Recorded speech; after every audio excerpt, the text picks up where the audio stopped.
a man has driven a van into a crowd, injuring several people. Local media is saying there's now a gunman holed up in a restaurant.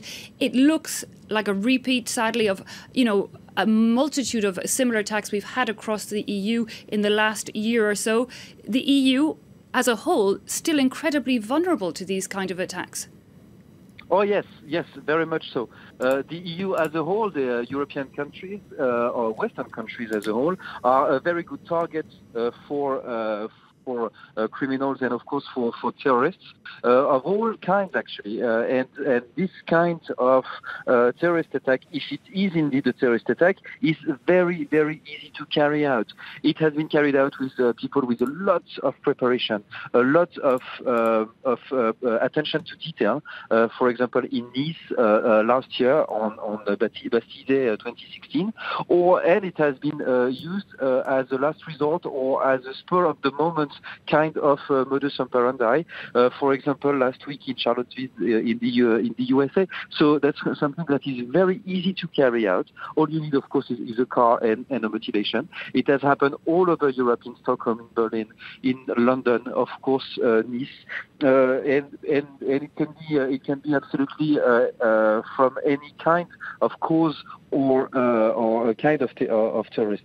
So the EU will always be a soft target. You can put as many checks on international train lines or in airports, or you can put as many armed forces in the streets all over the continent. You will never be able to stop somebody only with a car who has decided to plow into a crowd.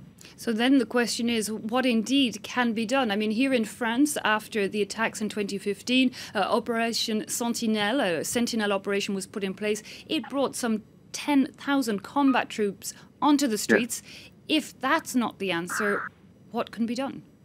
Yeah, well, Sentinel is a completely other debate as well, because it has brought its own targets and its own attacks. Last week, again in Levallois-Perret, very close to Paris, the very targets of this last incident, also with a car aiming at people, was targeting the armed forces themselves. So you bring even more targets to people who want to kill people with uniforms. So if that's not the answer, it's very hard to tell. I mean, a lot of people are angry with European values and with everything. You've seen, for example, here in Spain. I'm talking from Spain right now, I'm sorry.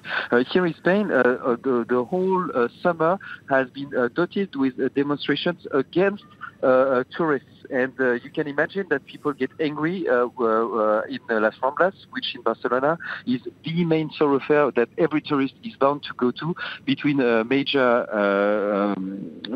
between the port and the Plaza de Catalunya, which is a major tourist attraction in Barcelona. So you can't rule out all the motivations. So it's very hard to answer your questions. What should be done to stop terrorism? It's a number of things. It's a lot about education, of course. It's a number of things, but really faced with this kind of threats, it's very, very hard to beat it.